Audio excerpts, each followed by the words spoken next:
Okay, everyone, welcome we have both sights and sounds. I know I've been active on the channel, but only with sound, as we were doing the Lekutei podcast, which is only not visual.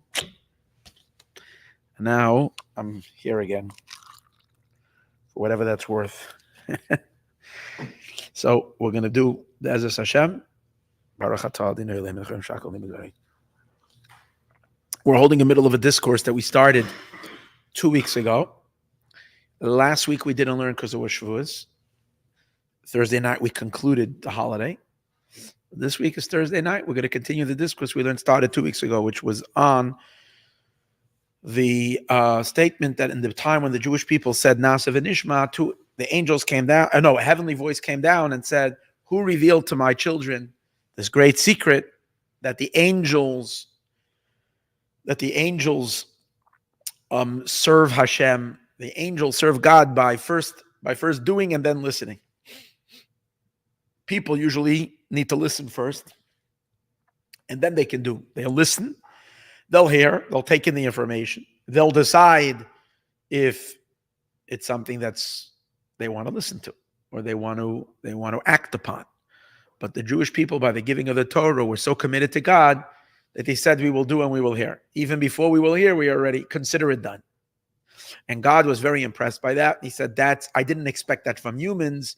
That is expected from angels who are so attached to me that they have that subservience that they don't even have to hear. They're always, no matter what, they're going to do it. But from humans, God says that's a big deal. So to understand this idea, the reason I'm going to do a little quick review, simply because we didn't learn this for 2 weeks, also because I didn't get a chance to really refresh this in my own head. So with Hashem's help, this is gonna come together tonight.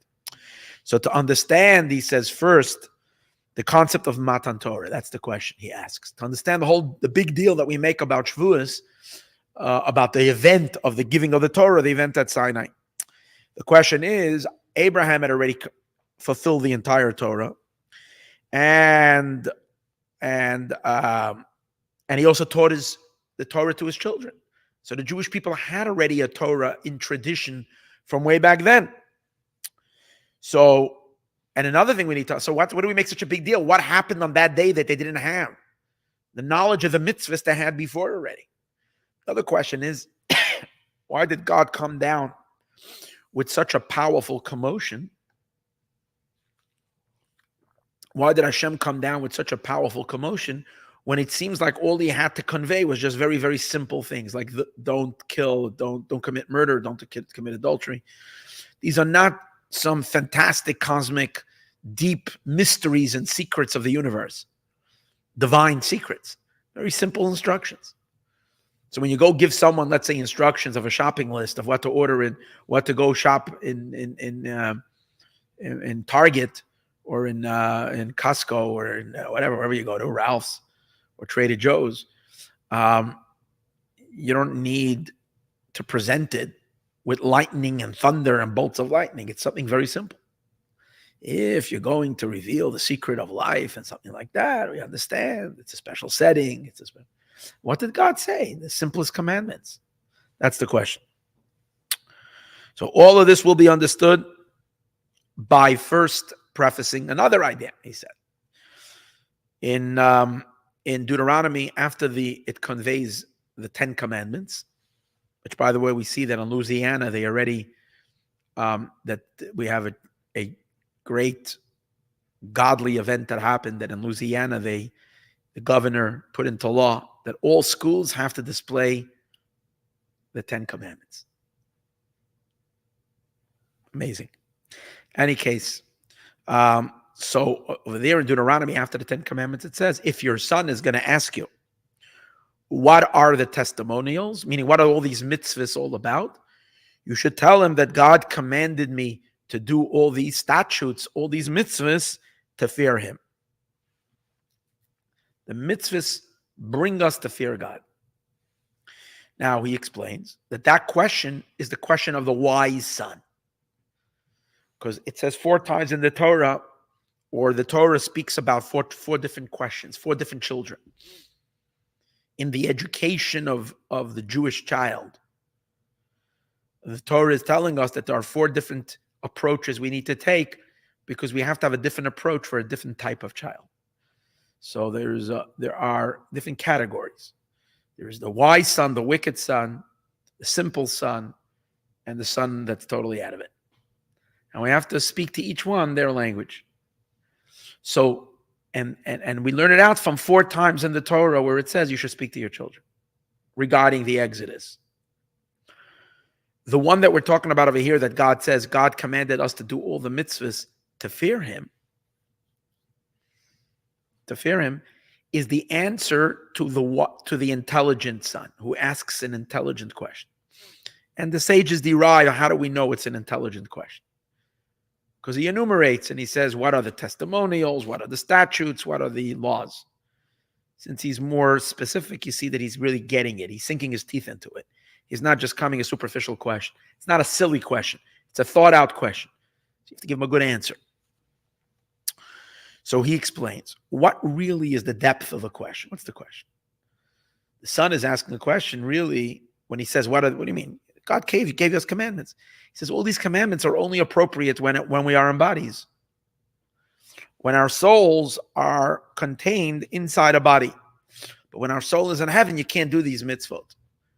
As it says actually that Moshe answered when the angels were asking God that the Torah should be given to heaven, Moshe said it's not applicable to you guys in heaven. Which means it's only applicable down here on earth. So then the question is, why did God? Now we understand that through the Torah and the mitzvahs, we can stay attached to God when we're living in a body. We can sanctify our physical lives. But the question then becomes, who asked us ever to become physical people? Why couldn't God keep our souls up in heaven where we once lived, where we once were, and we were in a very, very happy state? We were in a state of great connection to God. In heaven, we were in a very, very, very, very, very elevated state. So why did we have to come down into a body in which the only way to find connection to God is through doing his commandments? That's the question. In other words, why the whole headache? Why the headache? What's the headache? The headache is take the souls from heaven, put them into coarse bodies, and then in order to save the soul from becoming completely, swept away by materialism and by the coarseness of this world, you have to save the soul by giving him mitzvot.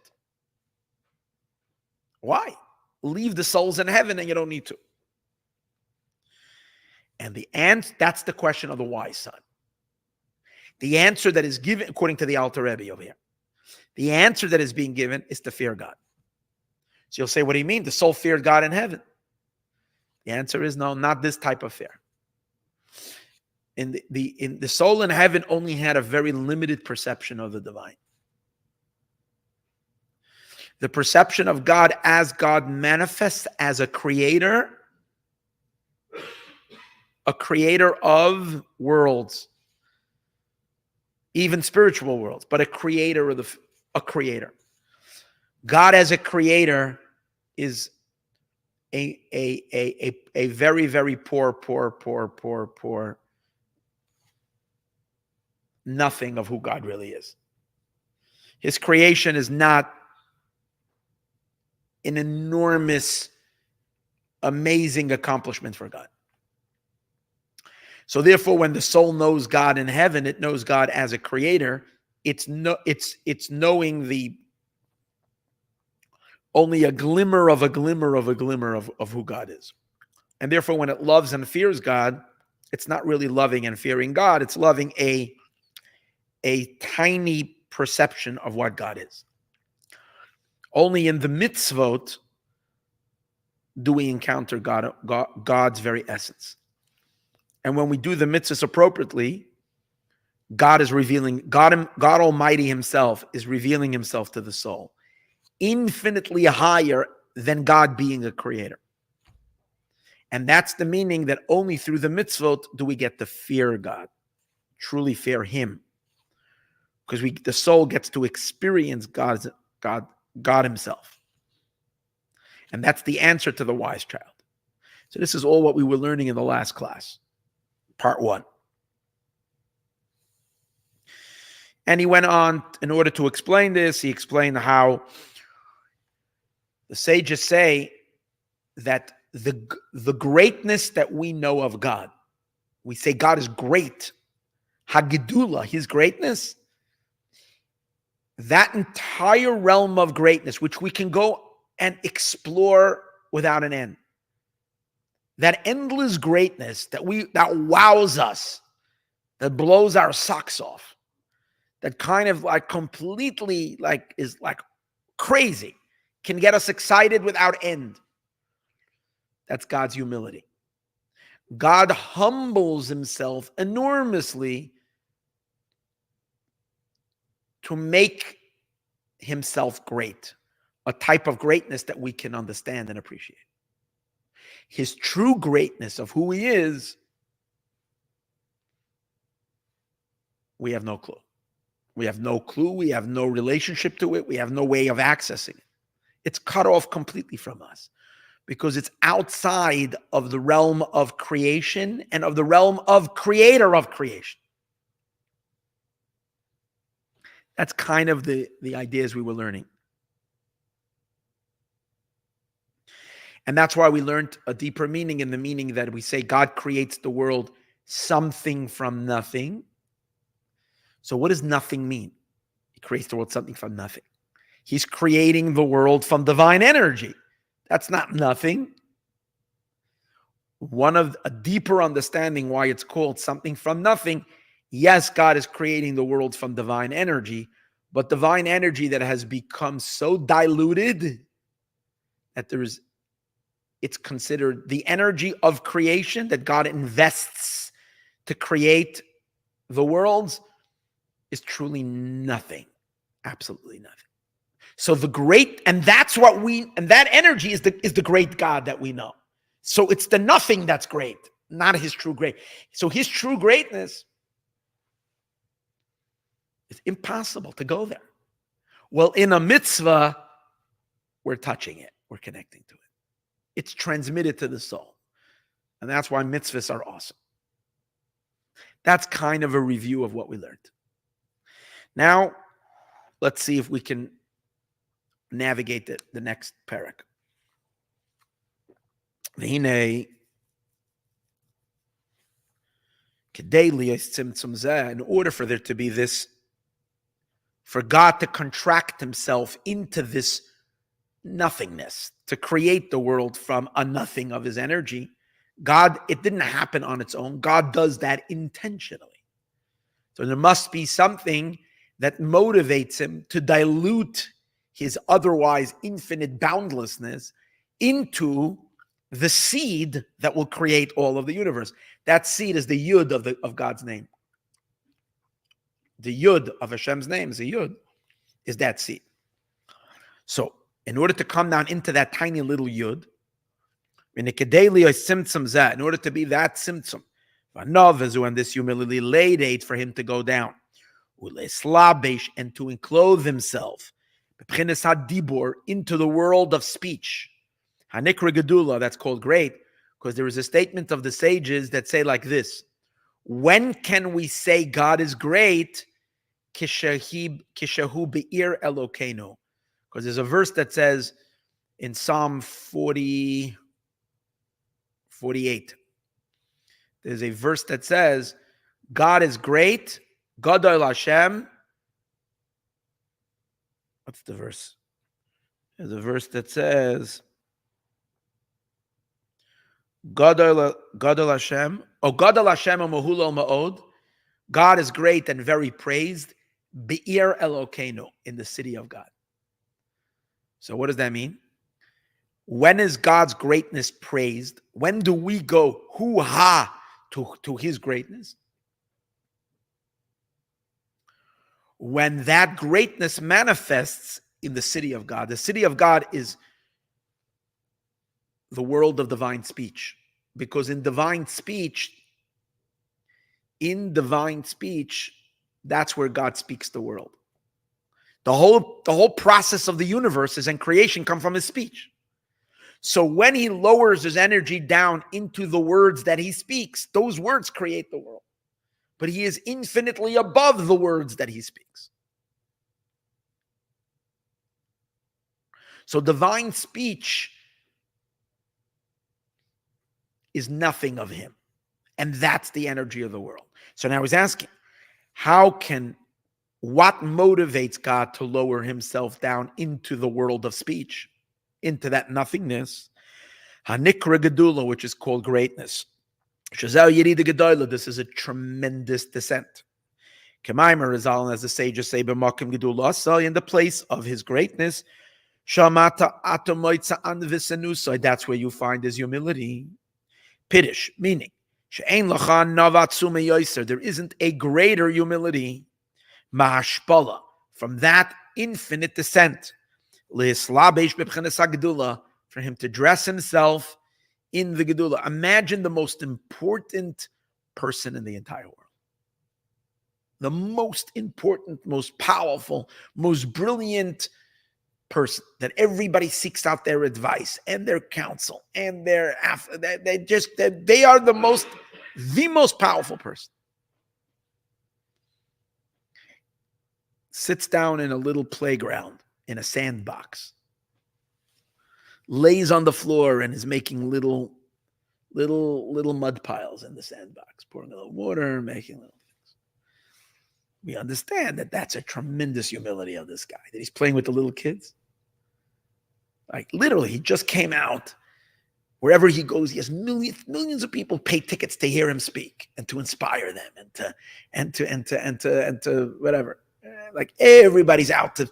People wait months and years to have an audience with this guy, to meet him for 5 minutes.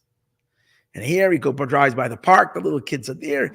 He just kicks off his shoes, takes off his socks, jumps into the playground with the little kids and starts making little mud castles. It's a huge humility. We understand that by God,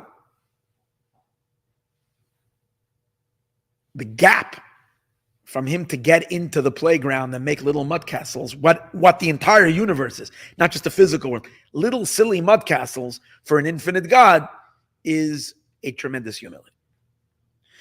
Now, but what motivates it? So it could be, for instance, this great person could be jumped into the sandbox to play with the little kids in the playground because he sees his grandchild there. If it wouldn't be his grandchildren, he would never do that. But it's his grandchildren, and because of his love for them, he wants to enter their world. Lucky other kids who are there at the same time, and the parents can take pictures, and one day they can say, "You see, I was in that playground, in that little sandbox when so and so was like right over there playing with me." Like, oh, that's a picture to keep for your rest of your life, to show your grandchildren. So maybe that's the reason. It's the question: what motivates God to make that descent? Since it is in truth naught and nothing in front of Hashem. And as we said earlier, we said that all of creation is considered hevel, a little breath, a little letter. God created all of the worlds in one letter, a little breath. Like King Solomon says, vanity, nothing. Everything in the world is nothing. So what is it that motivates God to descend? It's the mitzvahs. The creations themselves, time and space and all the billions of creatures and everything that's part of it, all the skyscrapers, all the metropolitans, all the stadiums, the entire Hollywood and its film industries, the entire, what is it called over there, Silicon Valley, with all of its big knockers, all of its major, all of these, everything, it's nothing. God would not bat an eye for any of that. It's meaningless. Even all the angels above, it's all meaningless. One thing is interesting to him. It's the Torah and the mitzvot that happen in the world. That's all. That's all that interests God in this and that. Everything else is just props. Everything else is extras. They're all part of the support team to enable a mitzvah to be done. So if you look throughout your day and you think what was meaningful with eternal significance, with absolute meaning, if you did a mitzvah today, whatever mitzvah it was that you did, that is real. Because that has God's interest. Everything else he created with almost to say without any thought. Even though the brilliance in creation is infinite. But to God, it's a thoughtless letter. That's all.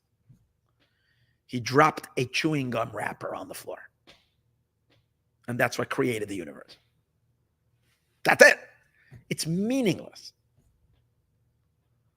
But because it's a little tiny crumb of God, it creates magnificent, the most beautiful, crazy Switzerland scenery, the Alps, with stunning lakes and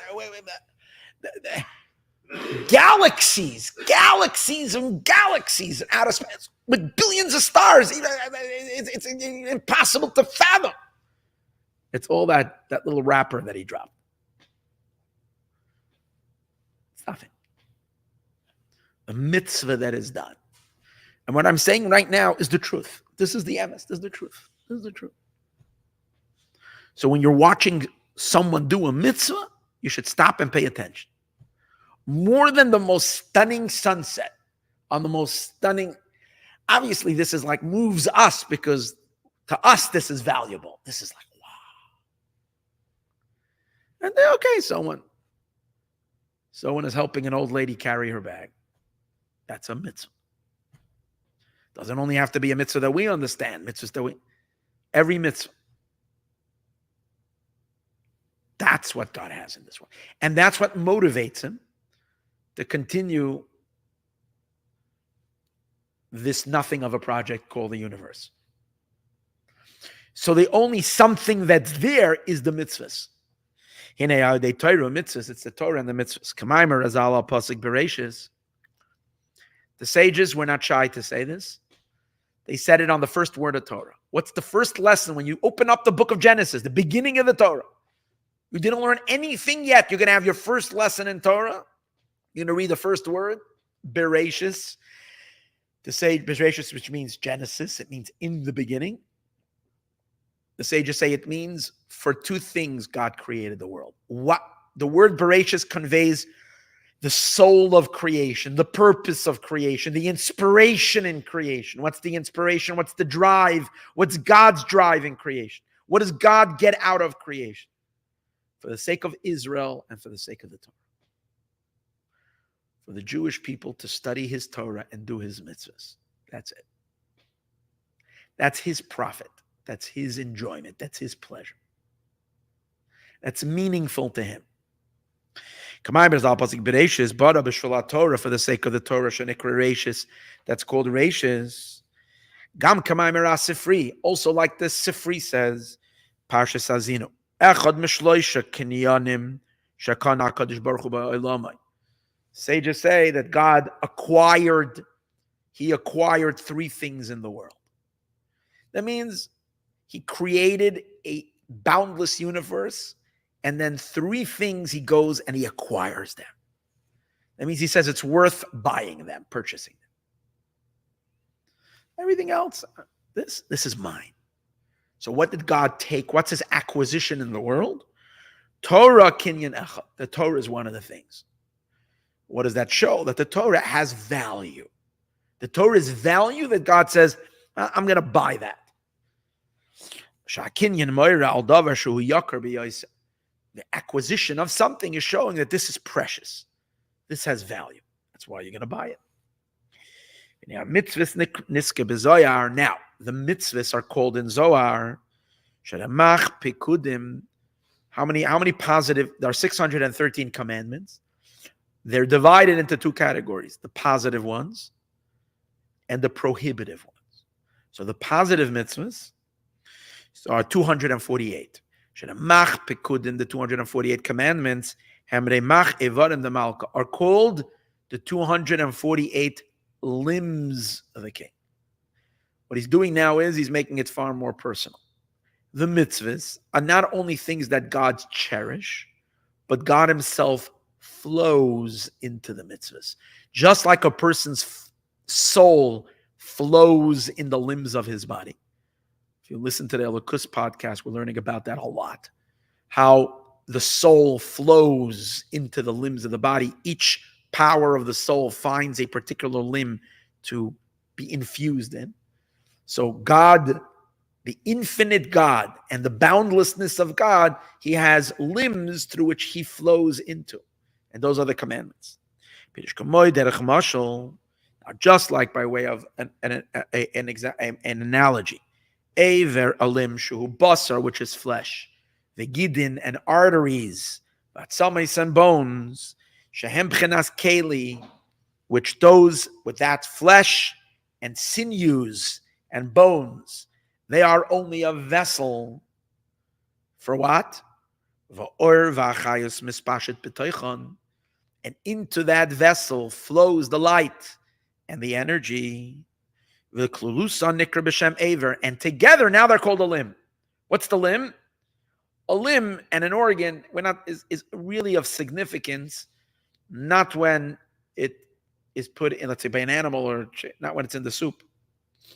A wing of an animal, of a chicken, or a thigh of a chicken, or a thigh of a turkey, or of a.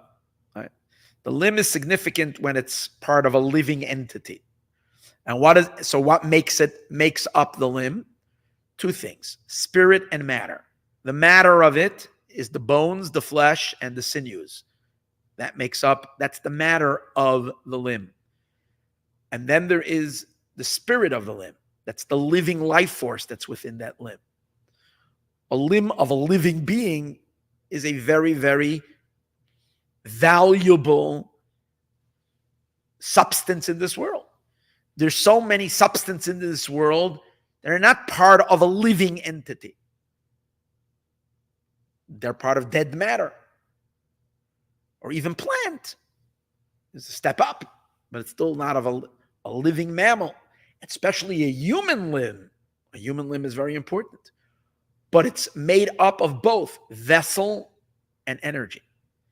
The soul that flows in the limb, that's the energy, and the material of the limb itself, the flesh, the bones, the arteries, that's the body of the limb. Kacha mitzvot. If we say that the Torah and the mitzvot are the limbs of God, what does that mean? When we're doing a mitzvah, we are doing the bones, the flesh, and the arteries of the mitzvah. That's part of the law of the mitzvah. That's the physical material of the mitzvah. The physical material of the mitzvah are the boxes of the tefillin, even the parchment that's in the inside, and the straps, the animal hide of the tefillin. The physical mitzvah is the wool of the tzitzis and the strands of the tzitzis, and so on. Every mitzvah that there is, that's only the limb of the mitzvah. The Shabbos candles, it's the limb of the mitzvah. The spirit of the mitzvah is the energy that flows. What's the energy that flows? Divine energy. But which level of divine energy? Not the energy of creation. God's very self,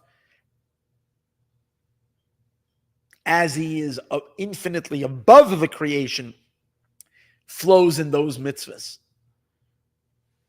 So kacha mitzvahs, so to the mitzvahs, hem kelim, they are vessels, let it soina yizbarach, to God's will, shebahem, which in those mitzvahs, va'al yadam, and through them, mispashit, it expands, or the energy, the chayos, and the life sustenance, ratzon elyon yizbarach, of the supernal will. Now the supernal will is infinitely higher than the world of speech that we spoke about earlier that creates the worlds. It's even infinitely higher than Chachma. Chachma is the beginning of the 10 Sefirot. Malchut is the world of speech, is the end, the tail end. Chachma is ginormous compared to Malchus. Chachma is God's wisdom. The will is infinitely higher than Chachma. Chachma is a tiny little crumb compared to the Keter where the will is, or Ein Sof, the infinite light. That infinity, the boundlessness of God, dwells in the mitzvahs. From the level of the Sovev. Sovev is the encompassing energy of God. And what happens when you do a mitzvah is we enable that infinite boundlessness of God's true self to become internalized into the vessels, into the containers, which means into the world. Now, the element of God that is removed from creation, that is endlessly and boundlessly and infinitely higher than the creation and above and outside of the creation, we bring it inside. That's called a unification. Two beings that have no relationship at all. The creation and the infinite light, no relationship. Now we bring that infinite light to become part of the creation. For it to become the indwelling life force. And when it becomes internalized, what can happen with it? Then it can be revealed in the lower worlds. In other words, then we can have a revelation of God himself. Obviously, we don't see that when the mitzvah is done.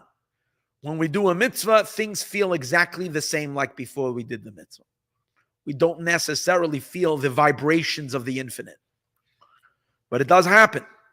And it will be unlocked and visible and experienced by us with the coming of Mashiach. That's when all of this will suddenly be felt, experienced. And we're all going to be on steroids. This is going to set us into like such joy, such ecstasy, such energy. No one is ever going to be able to sleep again. No tiredness, no lethargicness, no laziness. This is going to send us bouncing off the walls. I really don't know how we're going to handle this for too long. And it's not going to stop. But we're going to be vessels for it. That's the cool part about it. We are going to be vessels. So somehow we're going to be able to contain it and not go berserk. And this is like we will explain later in chapter 3, bepidush in the meaning of liyira es Hashem, to fear God. That means it's going to become visible to us that we will fear him. And so how do the Torah and the mitzvot, how does the mitzvahs which facilitate the infinity of God, how do they come into the world? So we can't only have a mitzvah, we need a performer of the mitzvah. We need an observer of the mitzvah. We need a doer to do the mitzvah. Not everybody can do the mitzvah. There are those who can do and those who can't. Israel, the Jewish people, were given the ability to do the mitzvah, thereby funneling the infinite into creation. Through Israel, that energy then becomes the reality of the entire world. It's given to everybody, but it comes through the Jewish people. It's through the Jewish people, those who do the mitzvahs. Like we say, Shehikdimu. That's why before we do a mitzvah, we say a special, before we perform a commandment, we say a special blessing. What's the blessing? We thank God, Shehikdimu, that you have sanctified us. You have lifted us up into the infinite. That means sanctity. You have lifted us up. Through the mitzvah, you have lifted us up to touch your boundlessness and to draw that down. And that's why we said earlier, the world was created for the sake of Israel, for the sake of the Torah, and for the sake of the Jewish people. Because together, the Jew and the mitzvahs make the world worthwhile, meaningful for God. And for everybody else as well. Now for behold, the Torah, hu b'chinas Adam. So now that we explained what mitzvahs are the limbs. Every limb has its flow of energy. But what really carries the energy through all the limbs? There is a certain common substance that runs through all the organs and all the limbs. In other words, every limb in a human body is unique. The energy that flows in the eye is different than the energy that flows in the ears, the nose, because here it produces smell, the ability to smell, and to experience a scent. Here it experiences the ability to see something, a visual. Here it experiences a sound experience, an audio experience.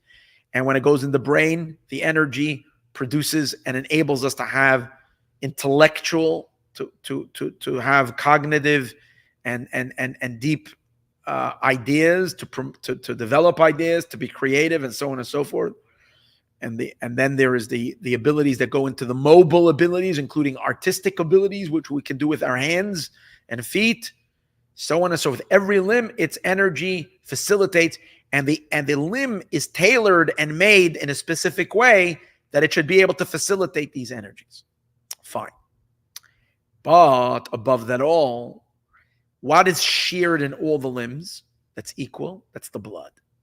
The blood circulates. There's not different type of blood that goes in the leg and a different blood that goes in the hands. Same blood flows through your fingers, through your arms, circulates down to your legs, into the internal organs, the liver, and wherever they go, and then it goes into the brain. It's a constant state of circulation. So that's the blood. So what is it? If we use the human experience of limbs for the divine experience, and we say that there is a world, a big universe, but in the universe there is God's limbs, God's entry into the world, and that's the Torah, that's the mitzvot, 248 mitzvahs, which are God's vessels to introduce God into the world, God's transcendence into the world. So what would be the blood? The blood is the Torah. The mitzvah, every mitzvah is different. But the Torah that you study, which the Torah speaks of all the mitzvahs, the Torah gives life, just like blood gives life to the limbs. The Torah gives life to the mitzvahs. What we mean the Torah is Torah study. When it comes to Torah study, you can study about every mitzvah. You can study about Shabbos. You can study about Passover. You can study about tefillin. You can study about mezuzah. You can study the laws of marriage. You can study the laws of divorce. You can study the laws of sacrifices. Every mitzvah has its corresponding Torah. Now the mitzvahs need to be done in a set time and a set place. You can only do the mitzvah of Shabbos on Shabbos. Where it says sanctify the day of Shabbos, you can only do it on Saturday. You can't do it on Tuesday. But you can study the laws of Shabbos Sunday, Monday, Tuesday, Wednesday, Thursday, any day of the week. Because the Torah of it is not fixed in time and space. The Torah is far more free, if you might say. The Torah is the blood, which hu nefesh. Now the blood is not just the blood carries the soul. The soul rides on the blood, and the blood carries the soul through the body, nefesh.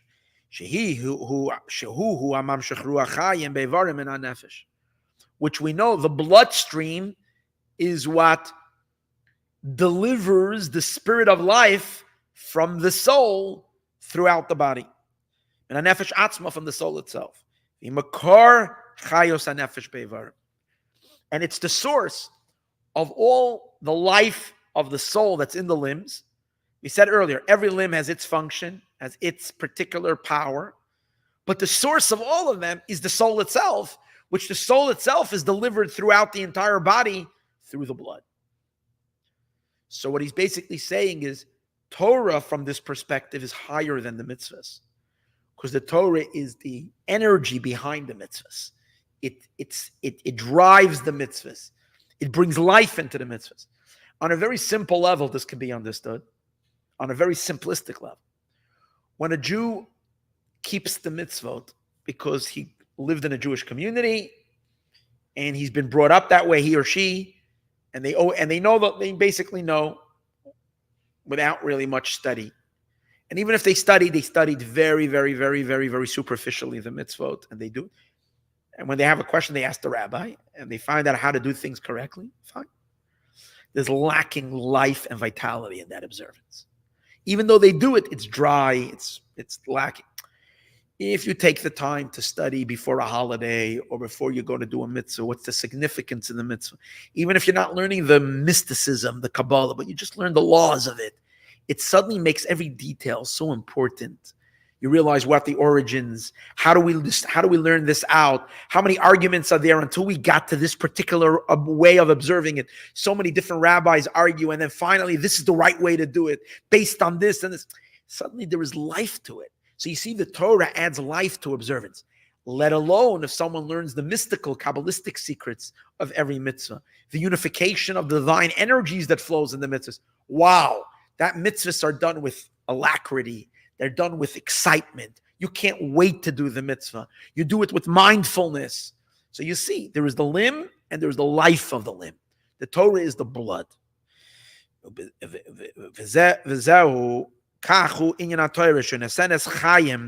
gives life. It enlivens the mitzvahs. And this is the meaning why we say Zos HaTorah Adam. This is going to be in 3 weeks from now. We're going to learn Parshat Chukas. In that Torah portion, which is in 3 weeks from now, we say it begins with these words. Hashem spoke to Moshe saying, Zos Chukas HaTorah. These are the laws of the Torah. Later it says, in the same Torah portion, Zos HaTorah, this is the law, this is the Torah, this is the instruction. Adam, a man, there it continues if a man dies in a tent. Adam kiyamas ba'ayal. But the introduction of it is Zos HaTorah. So one of the ways of reading is, the simple way of reading it is Zos HaTorah, this is the law, comma, Adam kiyamas if a man dies.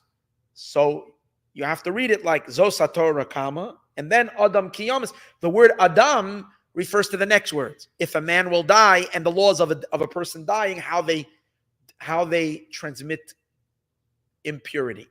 It's the laws of impurity. Fine. And how to become purified if you come into contact with that dead body. Fine. But according to the mystical reading, we rearrange it a little bit. We take the comma out. And we read it like this. Zos HaTorah Adam. The Torah is Adam, is man. The Torah is Zos HaTorah, this Torah, Adam, that's a man. And what does it mean the Torah is man? Because what's the main thing in a human being? His limbs and his organs. But every limb and organ, if you ask me, is this you? Is this me? This is my nose. It's not me. Is this you? These are my eyes. This you. It's a famous story with the Alter Rebbe, the author of this book. That his grandson, when he was a little child, was once his grandfather was playing with him, kind of, when he was 2 years old, 3 years old, and he sat on his father's lap, and his father and his grandfather asked him, "Vi is the Zayda? Where is the Zayda? Where is your grandfather?" He used to call him Zayda. Zayda is in Yiddish grandfather. He said, "Where is Zaydi? Where's your grandfather?" He pointed to his nose. So the Alter Rebbe said, "No, that's Zayda's nose." He pointed to his eyes. He says, "No, that's Zayda's eyes." He pointed to his forehead. He says, "That's Zaydi's cup, his head." He pointed to his beard. He said, "That's Zaydi's beard." He went, okay. Then he put the kid down, and the kid was playing, and then the kid suddenly hurt his finger. He got his finger stuck in the door or something, and he cried out in pain. And his grandfather came running, and the boy said, "Does the Zayd?" It's so deep, so deep. Now it's you, the entire you, the true you, the you that's not defined by this organ or that organ. So, but where does that's the soul. That's the entirety of the soul. But where does the soul flow? So what's the main Adam? What's the main person? The main person is not this organ or that organ. The main human is the soul. And where does the soul flow? In the blood. So when it's the word Ad, and it's hinted to in the word Adam. Adam is the Hebrew word for human. But the word Adam is Aleph Dam. Dam means blood. And what's the Aleph? Aleph is the soul that flows in the blood. The godly energy that flows in the blood. That's the soul. That's the real Adam.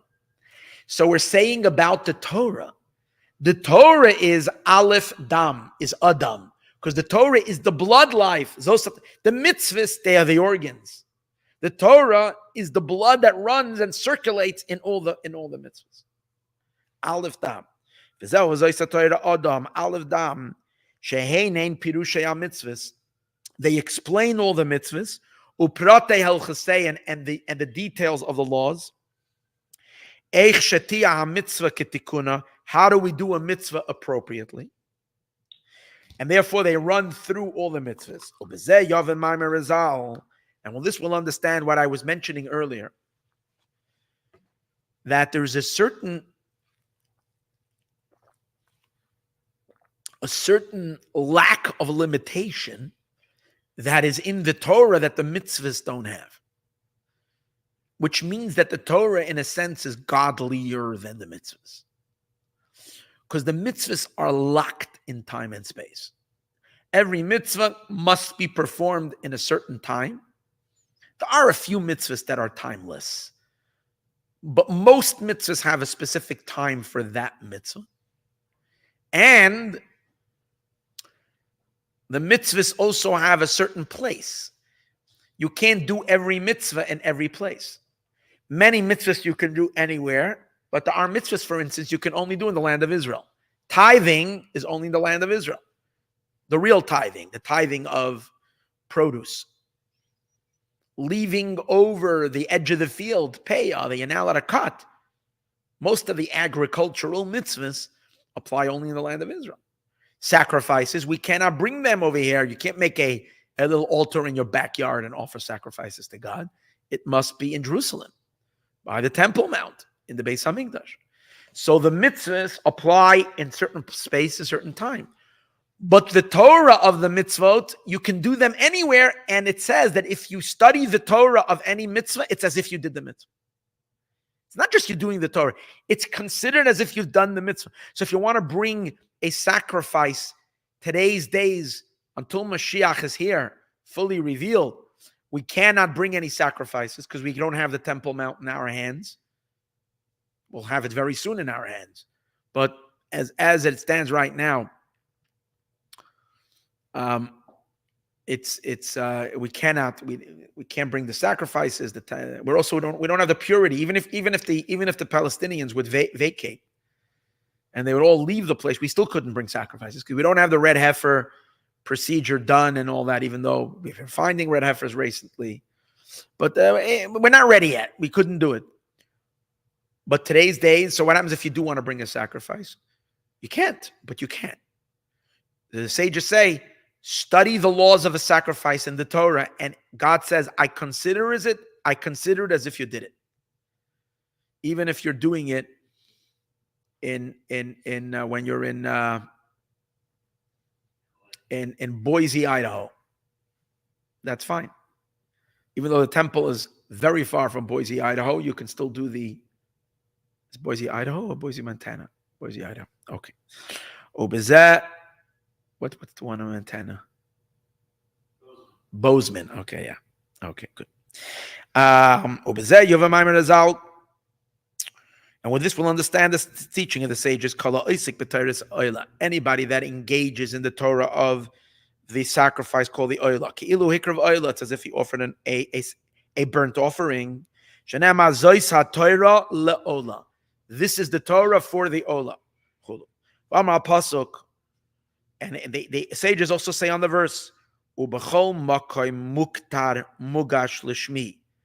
every place, it is burnt. It is off. It is mugash. It is presented for my name, umincha tahora, and a pure meal offering.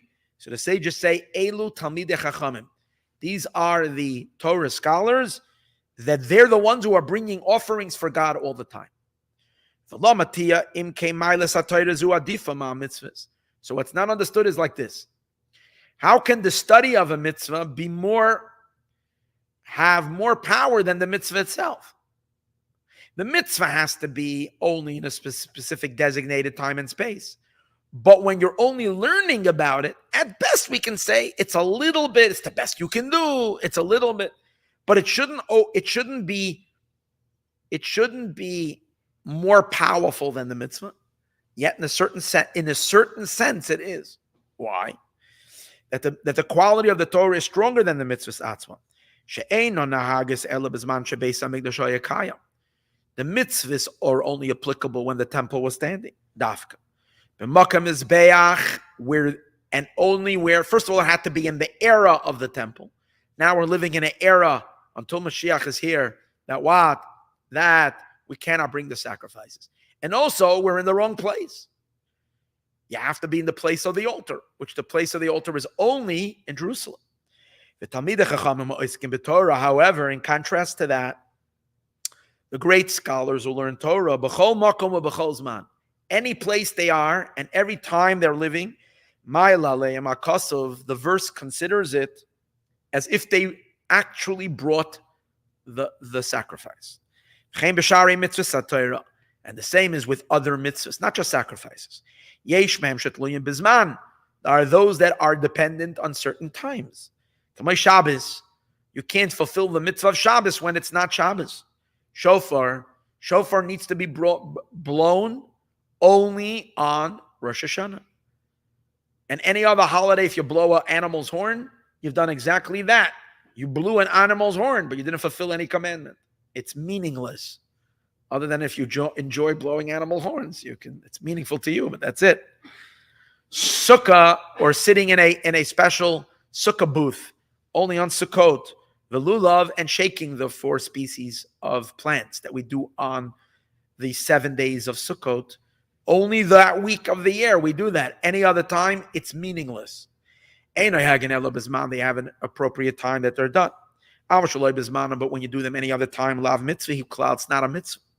Mashenk in Talmud Torah, which isn't the case of Torah study, shu mitzvah b'chol zman lasik b'divrei Torah. First of all, the mitzvah of Torah study is every minute of your life. We're not supposed to waste a moment. Every moment. So the Torah is timeless in the sense that every second that you're not exempt because you have to do something to take care of your physical body or to earn a living, every spare second you have, you're supposed to learn Torah. Afilu b'hilchos Shabbos v'sukkah. And even on a Tuesday afternoon, you have a mitzvah to study Torah, and you're optional. You don't have to learn the mitzvahs that apply on Tuesday. You can learn the mitzvah in Torah, that the laws of Shabbos. Or you can study in June, you can study the laws of Sukkah, which is not going to be applicable for a few months. The Sukkah, Ella, so how is that? Ella, and you have the value as if you did it. Ella, canal, and the reason is as follows. Because the Torah is the blood. The blood is equal everywhere. So even if you're not the blood so put it this way, the blood that's right now flowing in your chest, in a minute or so, it's going to be in the circulation. It goes into the hand. The rest of the arm and the fingers, other than the blood, remain fixed in a particular part of the body. They don't travel. They're there. But the blood travels, which means the blood is everywhere. So since the Torah is the blood life of all the mitzvahs, the Torah doesn't have a designated place that it's stuck. It's free. It goes everywhere, and therefore it doesn't have to be Shabbos, but it's the same blood that goes through the mitzvah of Shabbos. All of them. Ma shenken am mitzvahs, shenei varim the malka, the mitzvahs which are the limbs of the king. Al derech mashal yesh b'em eschalkos. They have a specification. Eis uzman. They have a particular time. Kamashakasav, like it says in Kehelas. You told me 2 weeks ago how you say Kehelas. I forgot already. What? Ecclesiastics. Ecclesiastics. Yes. Ecclesiastes. Stees or sees? Stees. Ecclesiastes. One day I'm going to catch up with the person who made up that name. To everything is a time. The ace. There is a time for every object under the heaven, includes the mitzvahs. Chayfetz means also desire. There is a time for every desirable thing. God's desires a mitzvah, it's in a specific time. Besha'ah, mitzvahs, the mitzvahs. Afal pi, even though shehem chayfetz, even though they are the desire, the inner desire, v'ratzon Hashem, and they're the will of God, yesh bem esusman, they have a certain time, and the reason for that is, tachas hashamayim. The verse says, everything under the sky has a time. Since the mitzvahs manifest beneath the sky, which means that God brought these mitzvahs down into the realm of time and space. So over here, in this realm, there is time, and therefore there's a time. The time governs the mitzvah as well. Pirisham lamatam, but the Torah is above the sky, or the Torah is called the sky itself, like blood. The sky is everywhere. Beneath the heaven, things are divided. The space itself, everywhere. The Torah is called heaven. Because the mitzvah is the drawing forth of God's will to illuminate and to shine forth the infinite light. However, it's the God's will to shine forth his energy in a particular environment, in a particular time, in a particular situation. So it's awesome because it's bringing into the finite world an infinite energy, but it's also respecting the finiteness of the world. So the mitzvah, therefore, is picky, which time, which place.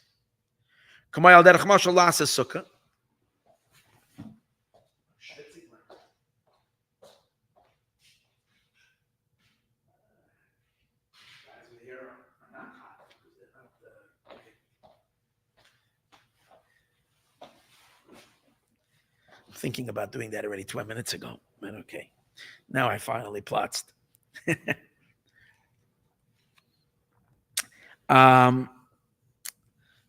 So, to make a sukkah.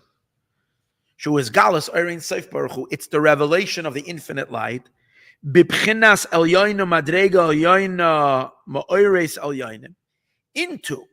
It's the infinite light expressing itself into a very high and supernal level from the supernal lights. You realize the physical sukkah is just a physical incarnation of a spiritual godly idea, of a divine power. As we know, the sukkah represents the encompassing lights of God that encompass us from all sides, particularly related to Bina. It's the makif lights of Bina. Okay, since it's God expressing himself, but it's expressing itself in one particular idea versus anything else. And tzedakah expresses itself in another divine idea, and then comes down in our world as a physical act of charity. And so is each mitzvah. So it arose in his will.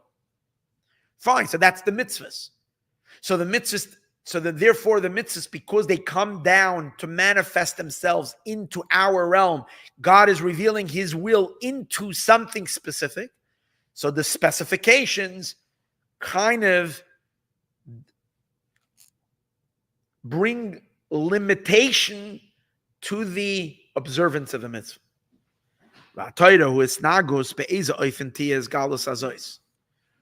the Torah is higher than that, because the Torah is the director that's directing all of that. In other words, there is the revelation, and then there is, like in every show, for example, there is a what do you call it? A play, a performance. So there are the various different acts, and everybody has their act. You will come onto the stage at this moment, and your job is to say this sentence and this line. So you have all the actors and all the performers, each one. You'll come out and do some acrobats. And this is your moment. When you go, this is your second. And each one has to remain within their part is where only at their moment. But then there is the director, the one that's directing the whole performance. You're going out now, you're coming over here, and is governing exactly when each piece needs to be stated. That power is present throughout the entire performance, because everybody's acting based on the instruction, or a conductor in a symphony. It's the same thing. There are moments that the trumpets are blowing. There are moments that the flute is playing. There are moments that the violinists or the cellists are kicking in. There are moments that the one that's banging on the triangle or whatever, or the one that's drumming on the bass or the whatever is stopping. You stop now. It's not for you right now. It's a solo. But the one that's conducting the entire time, everybody's looking at the conductor. The conductor is working the entire night, throughout the entire concert. Everything is the conductor. The Torah is the conductor. It conducts all the mitzvahs. So it's operating all the time. And it's equally present in every part of the act. The Atoiru Asnagos is the conductor. In which manner should this reveal itself? So the mitzvah is the idea of the sukkah itself. The Torah is specifying exactly when will a sukkah be kosher. If you'll make a sukkah, you have the idea, you're sitting in a booth, but your booth is covered with branches from trees that are not disconnected from the ground. A person made himself a nice booth, and he knows he's supposed to have, a sukkah is supposed to have more shade than sunlight. So you build yourself a nice sukkah in a very shady forest, and the trees are blocking the sunlight. Beautiful. So you got the idea, but you didn't connect to anything godly. Because one of the laws of sukkah is that the branches must be disconnected from the ground. If you're sitting under branches that are attached to the earth, it doesn't give you any godly connection. This mitzvah is meaningless. You're not getting sunburned, and you're enjoying the sitting outside, but you're not doing a mitzvah. So who decides that? Who is giving us all those rules and regulations? Or the Torah gives us the minimum size of the sukkah. If it's too small, if it's less than 7 handbreadths by 7 handbreadths, not kosher. It also says that if your branches that are covering on the top are too high up, it's also not kosher. So all these instructions are coming from the Torah. It has to be 7 tvachim, 7 handbreadths by 7. Also, the schach, which is the materials that are used to cover, is now allowed to be, in addition that it has to be cut from the ground, it's also now allowed to be a something that can receive impurity, which means anything that's a vessel. So you can't take a bunch of brooms, even though they're made out of wood, and line your entire sukkah with a bunch of brooms. Because a broomstick was turned into a vessel. Once it becomes a utensil, it is makabel tumah, it's susceptible to impurity. Plain pieces of wood do not receive impurity. If for whatever reason they came into contact with a dead insect or whatever it is, they don't become impure. But a keli does. So that law, who says it? The Torah governs. And so there are so many specific laws. And what does that mean? The Torah is describing when God will be satisfied with it, when the divine will manifest. It has to be very, very specific. Whatever you're doing, if you almost got it right, but you don't get it right fully with the things, with those things that invalidate it, even if it's just one tiny detail, there is nothing godly to what you're doing. Nothing. Because what makes the mitzvahs is that God is flowing in them. God is pretty particular. He will only flow. It's very simple. You go with your wife away, you come to a hotel, they subscribe to you the room, you go inside, she walks in, she takes a look. Let's get a different room. That's it. Doesn't like it. I don't know. It just goes into the bathroom. I don't know. My wife is that way. Always back to the front desk. We're switching. So why can't God be that way? God also does the same thing. I'm not here. He's particular. He likes it a certain way. Who gives you what he likes and what he doesn't like? The Torah. The Torah has down pat, because the Torah is God's wisdom and God speaking to us from that place of how the mitzvahs are. You could make the nicest sukkah, but if it's not to God's specifications, it doesn't work. It doesn't have any value. And that's why Jews are all OCD, because it makes us crazy with these mitzvahs. There are so many specifics. Everything, not kosher. All right? But the Torah is the one that shares that. In which way the will of God will manifest. That's when the infinite light will flow in the sukkah, or in the shofar, or in the bepchenezu al derech mashal. So what is the Torah then compared to? The Torah is compared to the owner of the house who decorates their home and shows exactly how they like it, like this and that. Al derech mashal, Baal Abayis Mesader bebeisai, the owner. So like this, the mitzvahs, they are the utensils. The mitzvahs, they're divine furniture. One mitzvah is God's couch. The other mitzvah is God's reclining chair. The other mitzvah is his dinette table. The other mitzvah is his kitchen table. The other mitzvah is his garage. The other mitzvah is whatever he has, is his light fixture. The other mitzvah is his candelabra. The other mitzvah is his art that he hangs on the walls of his home. Whatever these mitzvahs mean to God. Each mitzvah it's a particular, just like a person's furniture and art that you put in your house, every piece that you put there is there because it's to your satisfaction. It makes you feel good to have a plant over here, a picture frame over here, your grandmother on the wall, her picture, and so forth, the various different pieces. They fit, they say something, they're meaningful for you, and every person has a different house. People decorate their homes to their liking. And no two homes are exactly the same.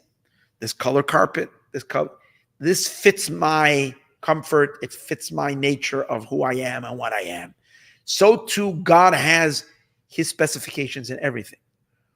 But if the mitzvahs are each one a particular function and a particular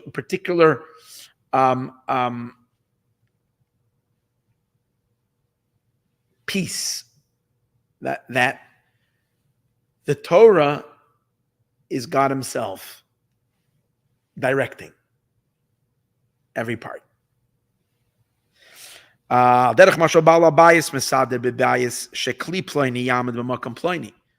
That this particular vase should be in this corner. It should be on this stand. It should be in this corner. The kli ploni, and that I don't want it over there. That coffee table, that I want in this side of the room. But makom ploni, it has to be over there. What happens if the owner of the house goes out of town, and someone calls them if they can use their house a little bit, and the guest comes in and starts rearranging all the furniture? They're never going to be allowed into the house again. It's my house, but you're rearranging my friend. I put it this way. You think it makes more sense to put it so you make your own house the way you want. It's my home. All right? It's your house. You set it up the way you want. That's the Torah. The Torah gives us shanase kamoy bala bayis. The Torah is God Himself standing and instructing. La'esek mitzvahs, to the mitzvahs. That's why the limbs are also compared to the limbs. Just like a fixture in the house, each piece of furniture, through that makes it livable for the person. Each limb is set in a particular place, has its particular function for the flow of the energy, the flow of the person to flow in that limb.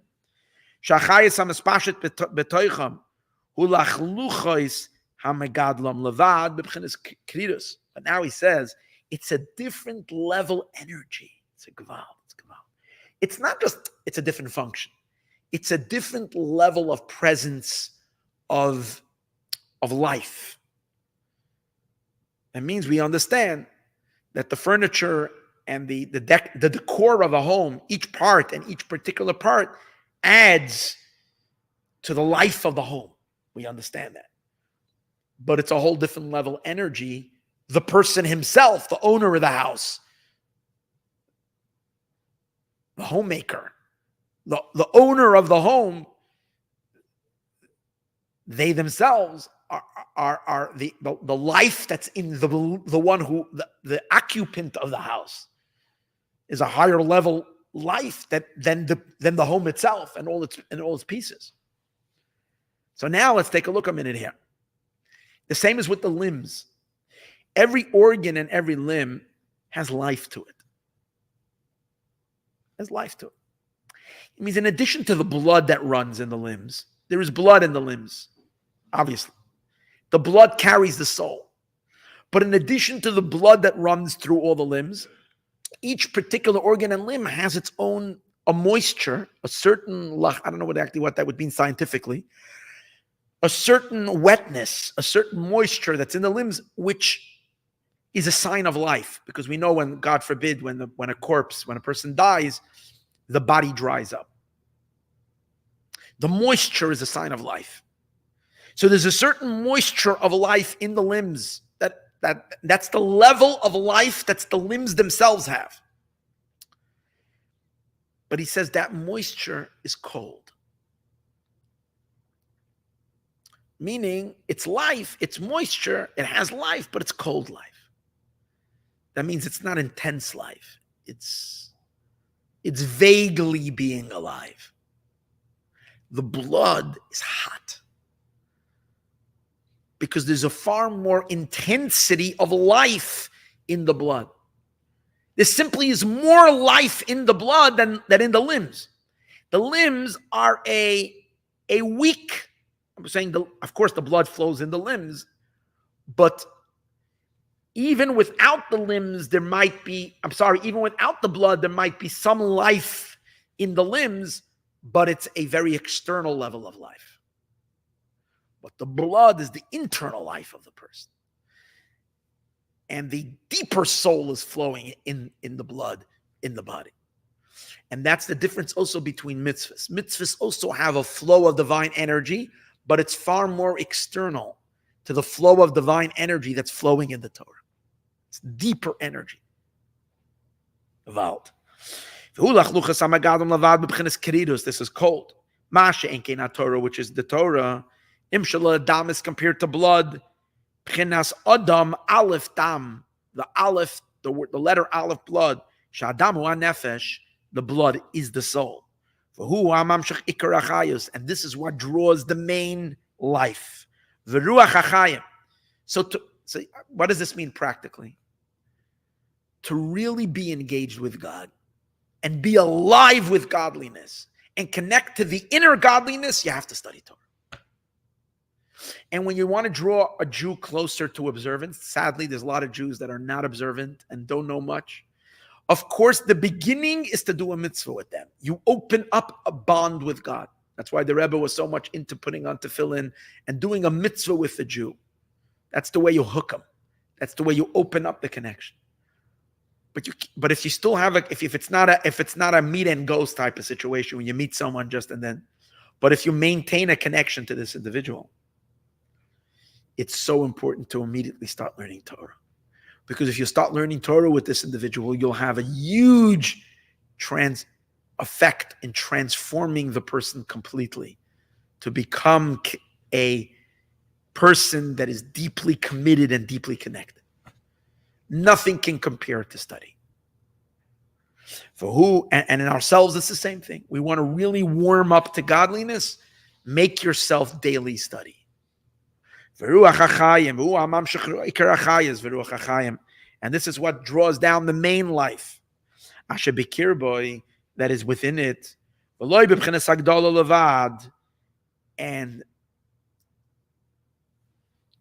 what does he mean? Not only Agdala. You see, the life that's in the limbs without the blood causes the limbs to grow. From when you're a child, the baby is small. The life, so there is life there.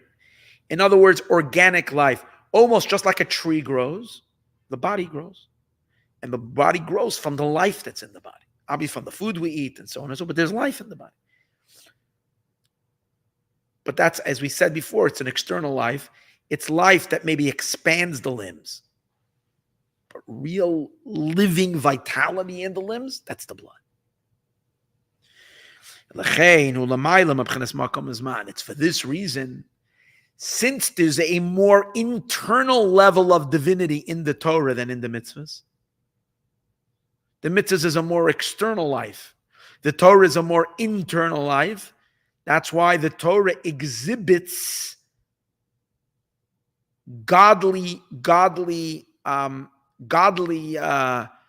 exhibits godly traits more than the mitzvahs do.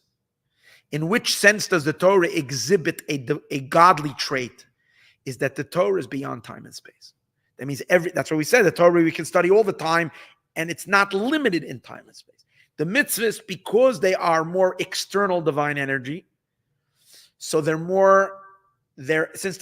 closer to time and space, and when they come into time to space, they really freeze up in time and space.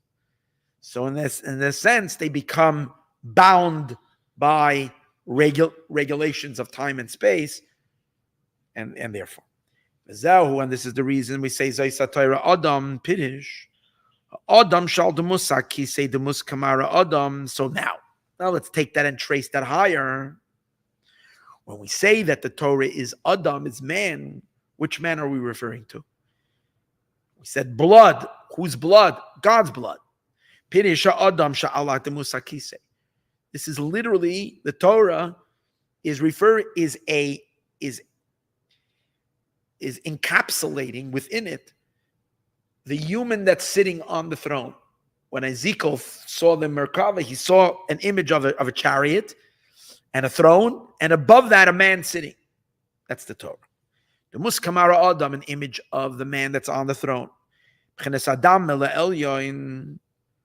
Which we know that the man that's on the throne is a combination of Sephirot. When is God called man? When God is manifesting as into the sphirot, into the attributes. Because when God is being beyond the sphirot, he's not man. But when God lowers himself down to be presented as within the sphirot and attributes, he's man. But what is he called? He's called Adam. Now, Adam also means Adam comes from the word Adameh. Adameh means comparable. So it says that the word Adam, why is man called man? Because he's comparable to God. Man is in the image of God. But here we're learning a much deeper explanation. What are we saying? We're saying the Torah that originates in the man that's on the throne. The man that's on the throne, although if he's already considered man, means he's within a certain shape and form. The sphirot, the attributes, they are the building blocks of time and space. So we would think that the Torah being originating in man would be, in a sense, bound at least to a certain degree by time and space. But that's why we say no. Adam means I compare to the one above. That means the man that's on the throne is similar to the divinity that's above the sphirot. Now, the divinity above the sphirot is the Or Ein Sof, the infinite one who's infinitely beyond time and space, who has no time and no space at all. He's everywhere and in all time and beyond it all. So only in the Torah, which is called Adam, is it reflected in it the timelessness and the boundlessness of the Or Ein Sof. That's Keter. Let me translate it. Maybe we'll understand it better or easier to grasp precisely when I'll use Kabbalah words. Ze'er Anpin, the small man, the small face of God, that's Sphirot. And it's called small because it has already some definition. Keter is called Erech Anpin, long face, because it's boundless, it's infinite. The Adam, the man, that's the Ze'er Anpin. It's a small face. Yet we say that the Adam is called Adam because the Ze'er Anpin is compared to the Erech Anpin. He's similar. And Erech Anpin is Or Ein Sof, is infinite. So the Ze'er Anpin, the Adam Elyon, the supernal man, is a reflection and exhibits some of the limitlessness of the Or Ein Sof that's above time and space completely. And since this Ze'er Anpin, the 6th Sphirot, or 7th Sphirot, or 10th Sphirot, whatever you're going to call it, is encapsulated in the Torah. That is the Torah. So when we learn the Torah, it takes us into this range and of utterly beyond time and space. Beyond time and space. Like it says, Hine Makoim iti. That space is with me. God says space is with me. That means space is canceled in me. In comparison to the life. Which life? The life of the Soviv Kalam, of the infinite light, which is present in Torah. Maila umata shavin. Up and down are equal. Like we see literally in a person, Shehikdimu anefesh, that the blood which carries the soul, there's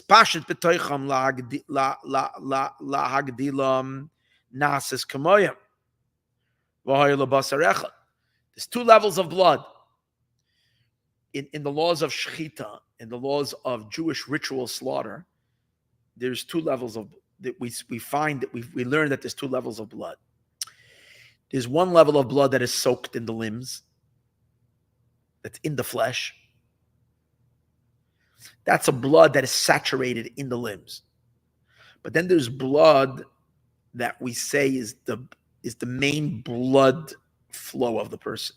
So when it comes to an animal, for instance, when they slaughter the animal, you have to do it in a way that is considered the first gush of blood that the soul leaves. The soul itself leaves in that gush.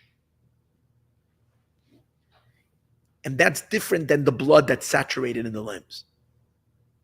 The blood that's saturated in the limbs is limb life, limb blood. But then there is the general animal that's alive. That's because of the greater pool of blood that's in the heart or in the lungs or whatever, and really circulating in the arteries. If you cut the main artery, which is what you're supposed to do by the street, you have to get that blood out. And then later, you take care of the rest of the blood, and you salt it, and you get the other blood out. But the main blood comes out during the shechita. So what he's saying is like this. There is certain element of blood that goes into the limbs, and they become like the limb. So the mitzvahs are also blood, because the mitzvahs are the will of God, which is life, which is nefesh.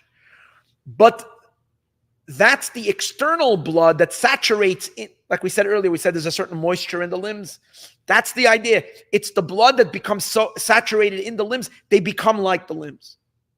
The Torah is a level of blood that is not in the limbs. It's flowing in the arteries.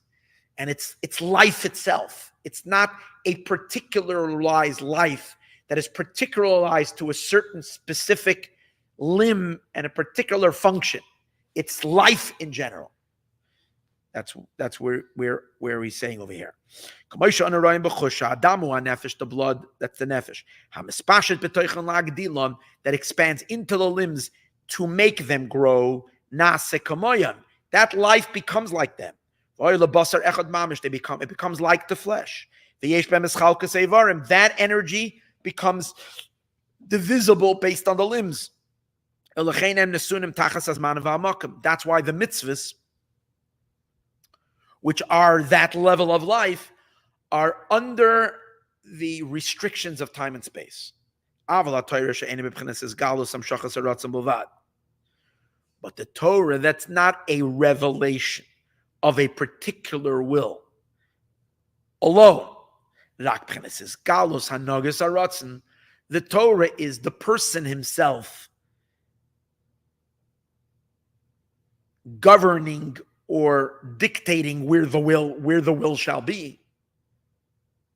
Not a particular will. The Torah is a canal, so it conducts the drive or the flow of the divine, of the supernal will. It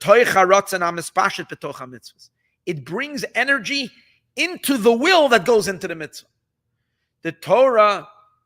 The Torah is the life of the mitzvahs. The mitzvahs are life, and the Torah is the life of the life. Comes out that the root of where the Torah comes from is not from the level of divine will, but from the level of the will of all wills. Like you see, I'll give you an example. You see sometimes in a person, people have desire. And our desires are variations. Every person has a whole slew of desires. You want a little bit of this, a little bit of that. Some things you want more, some things you want less. If I can give you a list and say, I grant you everything you want, write them down for me. Okay, so I'm sure you have a nice list. 10 things, 15 things, 20 things. Are the things that you want? Maybe some people have more. A bunch of things. And that fluctuates. You know, there are days that I'm more in the mood, I want this more. Some days I want it less. And I'm more in tune with certain desires. But all that works when there is a desire for life. And a person in general is in a state of willing to live and experience. Sadly, sometimes a person goes through trauma and goes through something very difficult that they shut down completely. And they lose all the will. And suddenly all the things that they have a desire for become lifeless. Because the will that wills the wills, the internal force, the internal drive that's driving all the will, the I that's making then there's the I want, but there is the I, the initial self, that's the projector, that's closer to just the inner will of drive of life. When there's no joy in life or desire to live, sadly, when you have people like that, then they don't go anywhere. They don't want to meet anybody. They don't want to see anybody. They don't want to go to any weddings. They don't want to. They become secluded. They become depressed and shut down into themselves. There's no life. They don't even enjoy eating. They don't enjoy watching a movie or seeing something or outdoors or sports or music. It's like nothing is interesting because there is a deep depression that hit them in the will of wills. That's a very sad situation that needs to be fixed. So similar to that on the flip side, The mitzvahs are the particular wills. The Torah is rooted in the will of all wills, and it drives every will. It's a much deeper level of divinity of God Himself. And it's the will of all wills. And therefore that is not in the context of time and space. It's not within the context of time and space at all. And that's why the sages say, al pasuk. The sages say an interesting thing. It says, there's a verse that says, V'chol chafetzim lo yishvu ba. And all chafetzim can mean two things. And I'll tell you, it means all desirable things don't match up to the Torah. That's a verse. It says all desirable things. But the sages say, when we say all desirable things, doesn't mean human desire. It means divine desire. That everything that God desires doesn't equal to the Torah. Why? Because the Torah is the will of all wills. It's much deeper level of will. And therefore, the will of the mitzvahs is a will, but it's only a offshoot of the greater will, the will to live, the will to, and then God's will, the will of whatever it means, God's inner will. Even the things that the heaven wants, which God wants, cannot compare to the Torah. So we do now kitzer, a little summary. Inyan bereshis b'shul haTorah. The bereshis means for the sake of the Torah. The inyan ramach evarid the malka, and what does it mean? The limbs of the king. Eis l'chol efetz. There is a time for each of everyone. The inyan haTorah, but the Torah is deeper. Shenikra Adam, it's called Adam. And therefore, anybody that studies Torah, it's as if he did it. And all other desires cannot compare to it. Now, why does God want to express Himself into the Torah, in the mitzvahs? What's His inner essence of all of that? God wants to communicate Himself to us. He wants to live with us. He wants us to know Him. And through the Torah and the mitzvahs, He bonds with us. So that the purpose of all the Torah and the mitzvahs are to bring us to fear Him. The fear over here means really to know Him. And to know Him is to become humbled and by who He really is. And as we discussed in the beginning of the class, through creation, you only know God a tiny, the crumb of the crumb of the crumb of Him. You don't know Him. Through Torah and mitzvahs, God becomes up and personal with us because He opens up to us. He's sharing with us His inner world, who He really is and what He really is. And we integrate it. And He is flowing in those Torah and the mitzvahs. So therefore it says, Torah and mitzvahs, and the whole purpose of the Torah and the mitzvahs, to reveal His will down here below, and this is why the verse says,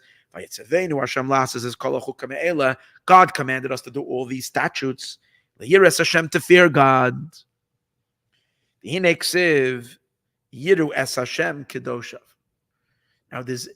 Now we might argue and say we can fear God without it. Just look at the universe and you'll fear God.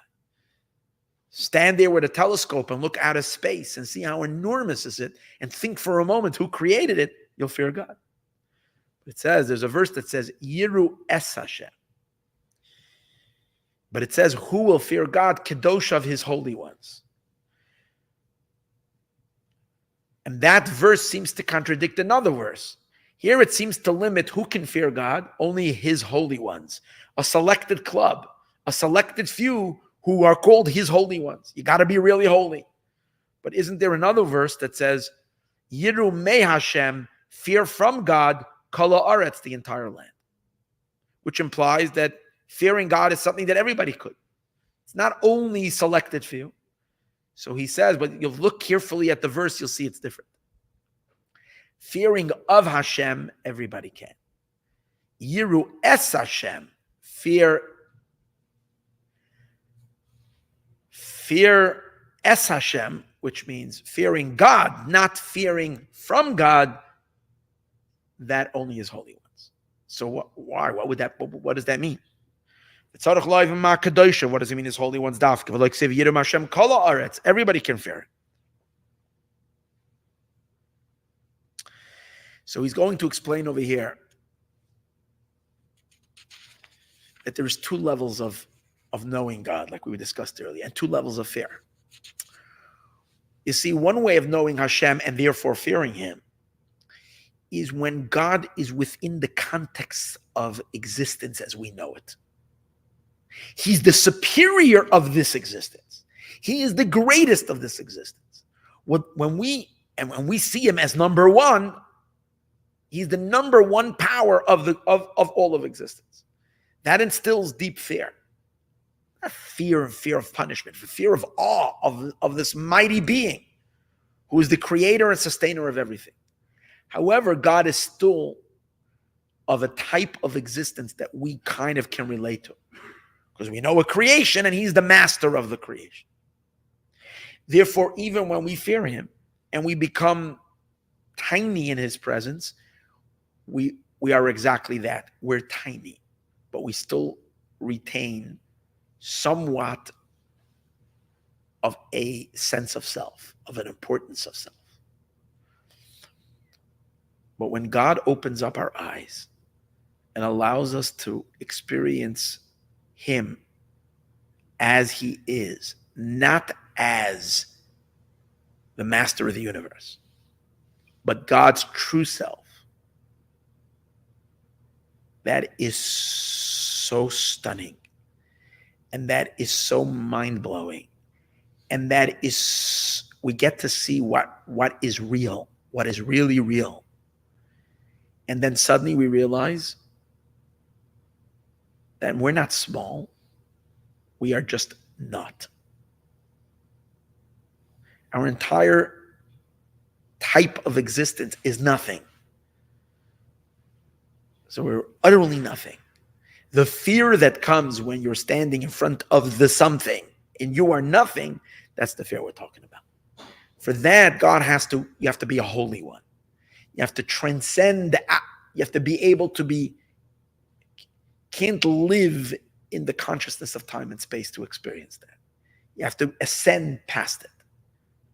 The mitzvahs he's going to explain treat us to God's truth, God's personal self. And therefore they lead us to the true fear of God. And we don't even know what we're talking about because we've never experienced anywhere close to what this is.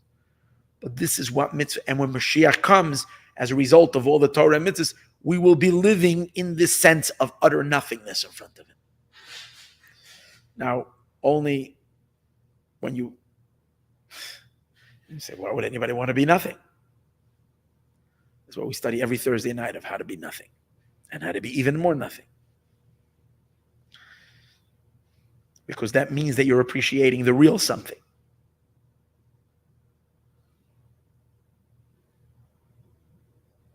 Let's read a little further. I'm tired, but we can read a little further. It says, my thoughts are not your thoughts. In front of God, in front of God, whatever is upstairs is something. What does that mean? Whatever is beyond the universe, upstairs over here means beyond creation, is something. He is reality. And compared to what's below it, that God says, one day I will give you something. Which means that even if you have everything today, you're really just accumulating a bunch of nothing. I'm going to give you real something. It says in the verse, to make inherit to those who love me, or to those who I love, God says, yesh, I will give you something. But that's God's perspective. Our perspective from within creation, we know our existence as something. Anything that we can measure, we can put on a scale, we can touch it, we can see it, we can feel it, that's something. The divine, that's nothing. I mean, it's not that we don't question its existence, But when someone believes too much in God, what do we say? So how? You say, so how are you going to pay back this loan? You say, well, the Eibishter will give. You'll say, come on, get real. What do we say? The guy is saying God will provide. And we're saying, get real. Because to us, God is not real. He's real, but it's not the concrete realness. The realness is our reality. Because that's our perception. We're living in a construct that makes this reality seem to be something of substance. Everything we can see and more concrete is more real. It's something. Things that are, the more spiritual something is, the more nothing it is. It's called nothing. It's not apprehended, it's not seen. And this is the main reason of we revealing God's will in this world. Because when we reveal God's will, by doing mitzvahs, we reveal God's will in the world, we bring the real something into our so-called something. And the more we bring the real something into it, and finally when the lights will turn on, then we will see that his something is something.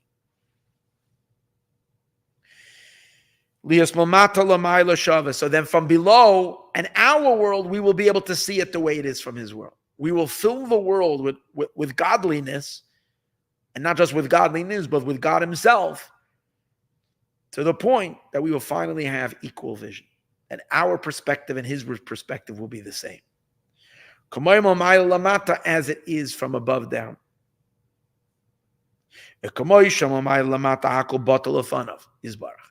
just like from God's perch, when he looks down, everything is completely nullified before him. He is the only reality. And it's literally not before him. To you, Hashem is greatness. What does that mean? Even the sphirot that create the worlds are not before him, let alone the worlds that are for sure nothing. And before him it's all not. In the same way we will see it. This is, by the way, an explanation for, I don't know if he's going to say it here, but in a different mimer we say, that's the meaning where it says, ayin bi ayin yiru, eye to eye we will see. We will see the same, our eye will perceive the same like his eye. Or there's another words, vasisa hayashar be'enei Hashem. You will make things straight in the eyes of God. That means you will make the higher vision and the lower vision become aligned with each other. We have a very distorted vision. We see make-believe reality as reality. It's not that what we're seeing is not true. It's just that if we would see it in the true context, we would see it's nothing. It's not like God didn't create heaven and earth. He created heaven and earth. But he created heaven and earth, and it really exists. But it exists because we don't see the rest of existence. But in the context of the rest of existence, if he would open up time and space to experience the infinity and absoluteness of God above time and space, then the very existence would literally cease to exist. Not that it's ceasing to exist in reality. It's not that we're not alive. We are. But we realize that this existence is literally naught and nothing in his existence. And then we become humbled with the humility that we don't even understand. But, so why would we want that? Because do you want to remain stupid the rest of your existence, or do you want to be in touch with what's real? Have truth. And ultimately, his reality and his truth is the most delicious reality. So it will be revealed from the bottom up. All flesh will see. And this will be so powerful, it will drive us, in the beginning at least, to run into caves. That's why the verse says, "Ubo b'mayres surim." People are going to look for clefts in a rock. People are going to seek to hide. We're going to be trembling in front of God. Ubemechilas afar. That's why they have the tunnels in Gaza. People will run into tunnels, if there's any left. Pachad Hashem, because of the dread of God. There's a new one. They just made a railroad over here in Wilshire. They're busy for years. If anybody's looking for the closest tunnel. To be nullified to God, because there will be such a sense of the craziness of his. And this is the difference. Fear from God, that's the lower fear. As we said before, God is the supreme power, but the supreme power of our reality.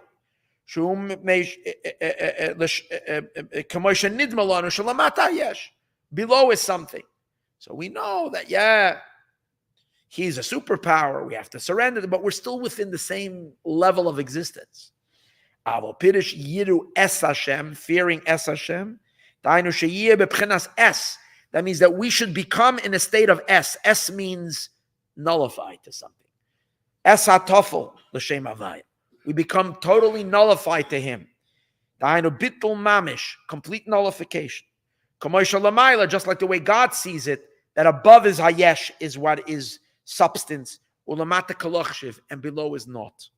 V'zeu ki ein machzor lireyav. That's why it says, what is the continuation of the verse? It says, fear God, kadosh of his holy ones.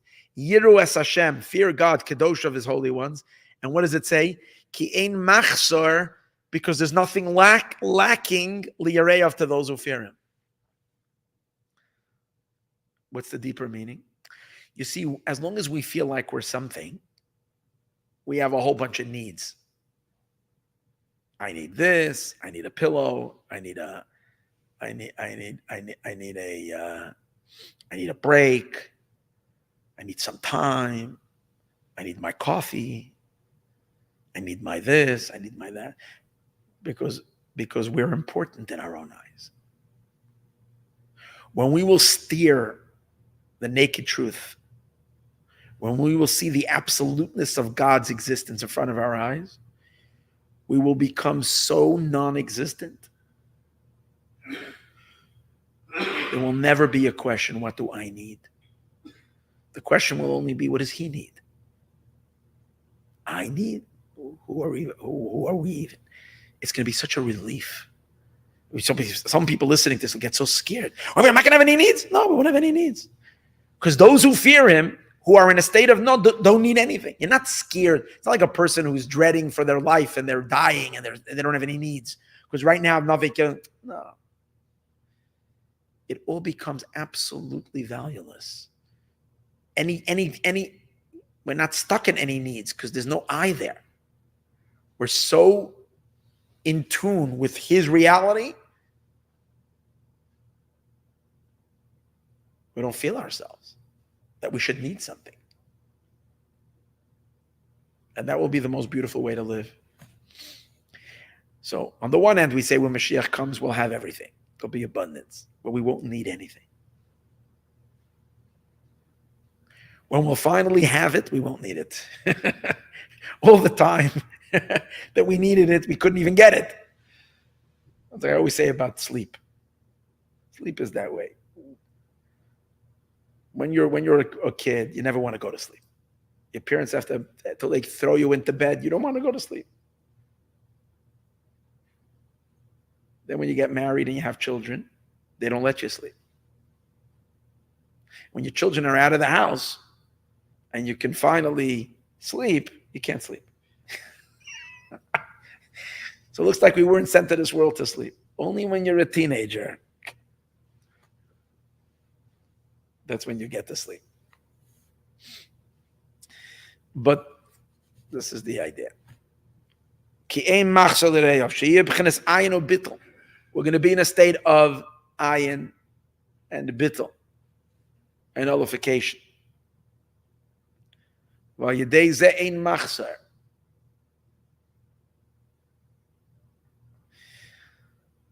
Because of our ridiculous egos,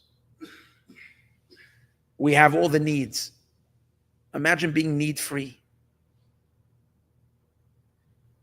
We can start living. We have no needs. And we can really live. And nothing lacking. And this higher fear, which means this higher nullification, which can only come when we're in touch and in tune with absolute reality. This is downloaded into our psyche. See, this you can't come to knowing, because you can only know what's in the universe. You can't know what's beyond the universe. You can estimate, but you can't know. So this can only come if God is transmitting that to you. How is Hashem transmitting it to us? In the Torah. So he says, Nimshcha de Esek Torah. Shalzeh Amru, and that's why the sages say in Ethics of the Fathers, Im ein chachma ein yira. If there's no wisdom, there's no fear. This wisdom is the wisdom of the Torah. V'zeru yiru as Hashem kedoshav. Shebchinis yirazu, this higher fear, nimshach ayadei asher kedishan. It comes through mitzvahs, it comes through Torah and through mitzvahs, because that's how we download God and God's true self into our reality, and that's the meaning of asher kedishanu b'mitzvosav. Through the mitzvahs, you bring us into an encounter with kedishanu, and then we become kedoshav.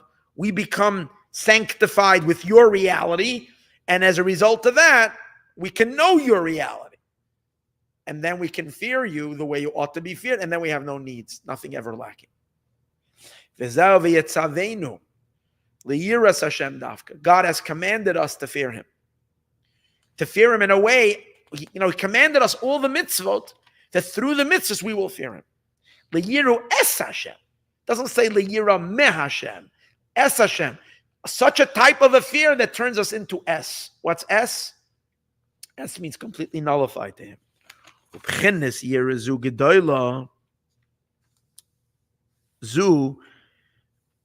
And this incredible fear, because there was such a revelation of divine will, which God revealed himself, with such a powerful revelation, Matan Torah. This is what the Jewish people experienced at Sinai. An encounter with ultimate reality. So we subconsciously are drawing it down when we're studying Torah. We don't feel it. Unless you're a very sensitive person, because you're a big tzaddik, then you can feel it. Other than that, we don't feel it today. Although we're downloading it today, we will feel it when Mashiach comes. But was there ever a time that the entire Jewish people felt it? Was when God gave the Torah. Not because God revealed himself. That's why we felt it. Yes, because he revealed himself. But what did he reveal? He revealed the Torah. And what's the Torah? His will. What's his will? He and his will are one. He revealed his true essence by the giving of the Torah. It is the Torah, is his will. But then we got to experience the collective power of it, not the individual mitzvah. We saw the entire Torah. We received the entire transmission at that moment. And that knocked us into, that sobered us up for a moment to view reality as God views reality. And he is, and we're not. We didn't, that's the reason why we understand why they can all say, we will do and we will hear. Because when we have no needs, we have all the time in the world to do whatever he wants. It's like when we have a million things. So when God says to us, you need something, say, well, okay, I also need, right? So when I finish doing this, and I finish doing this, and when I finish doing that, I'll get to that. But when we suddenly realize there is no I, there's nothing but him, how can we want anything but his will? And then we have all the time to do anything, and he's number one all the time. We will do and we will hear. Being an Aryeh Shag, there's a verse that says, the lion roared, Milo Yira, who will not fear? So the Midrash Rabbah says that's referring to Sinai. When did the lion roar? When God roared and he said, I am God, you're God. That was like a lion roar. It once happened to me one time in my life. I remember it was in the Phoenix Zoo. It was it was in the summer. It was so hot. And somehow we got to the Phoenix. I think it was the summer, maybe it wasn't. The Phoenix Zoo with my little kids. I was still when the kids were small, young. We were standing there and we were chilling. I don't know what we were doing, eating popcorn or something. And we were like standing not far from the lions. And it wasn't like one of these, for some reason, it was like a zoo where the lions were behind the cage, but very close. And we were like just not paying attention. Suddenly, out of nowhere, it roared. And you felt the vibrations from so close. Like it really gave a roar. And you really felt fear. It was like, wow, I felt it. My kids got out. Everybody jumped like a deep growl, and it came like the lion has that roar. Who doesn't fear? So it was like, it's like the ground is taken out from beneath you when they hear that roar. That's how. But over here we're talking about it's the reality of God that suddenly roared at them. It knocked all the mishigas out. all of our spoiled, ridiculous wants and puny little needs and wants became utterly nothing. The Matan al Har Sinai, and that was the thunders and the lightning. And every time God spoke, their souls exited, their souls took flight. And that's why the sages actually say that when we stood at Sinai, we were restored to Adam's, to the state of the human condition before the sin. It's exactly that. What's the state of Adam before he sinned?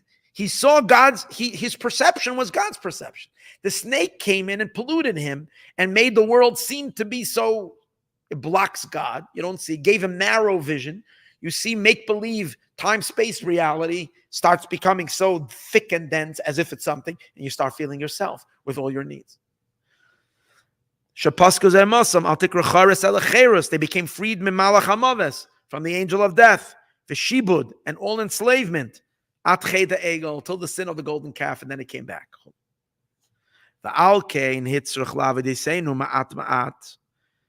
And that's why, since once we sinned in the golden calf, we went back into distorted consciousness. And now we need to work slowly by injecting higher consciousness through every mitzvah, little by little.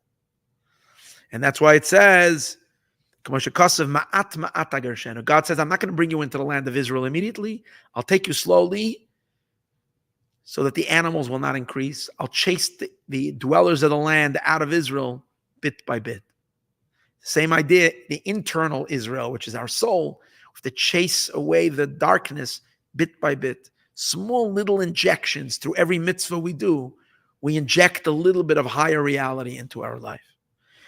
And this is what the Jewish people got at the giving of the Torah that our forefathers didn't have. Abraham, Isaac, and Jacob had all the knowledge of the Torah, but this high level of God's ultimate reality was not revealed to them. Hagamki of his gamkim kaimu Torah, even though the forefathers also kept the Torah. He observed my observances. Shenikra mishmeres mitzvosai shaloi. Yeah, they're called the observances. Mitzvosai shaloi nitna dayan. That's by Avram. It says vayishmar mishmarti. God says they were observing my observances. What does that mean? That when they were doing it, it wasn't theirs, it was still mine. I didn't reveal it yet in this world. So they were mimicking my observances, but I didn't give them the observance yet. I didn't ever yet give it to the world, Besha'ah Matan Torah.